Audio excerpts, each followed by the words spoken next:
Голомт банкны шинжлэгдсэн интернет банкар захиалагч шилжүүлэг буюу хэрхэн сар бүр тогтмол дүнгээр өөрийн болон бусдын голомт банкны данс руу автоматар гүйлгээ хийгдэх үйлчилгээнд бүртгүүлэх зааварчилгааг танилцуулъя. Та шинжлэгдсэн интернет банк руу нэвтэрч ороод гүйлгээ үндсэн цэсний захиалагч шилжүүлэг дэд цэсийг сонгоно. Гарч ирэх цонхонд таны захиалагч шилжүүлэг үйлчилгээний бүртгэлүүд харагдах бөгөөд шинээр бүртгэл хийх бол нэмэх товч дээр дарна.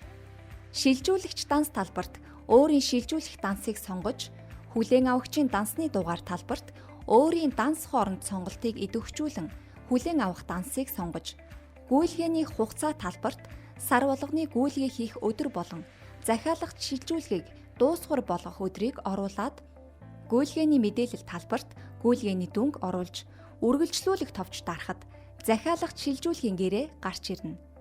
Та гэрээтэй уншиж танилцсан гэрээний нөхцөлийг зөвшөөрч байвал батлах нууц үгээ оруулснаар таны хүсэлт амжилттай бүртгэгдэнэ. Сайн сайхныг санхүүжүүлэгч Голомт банк.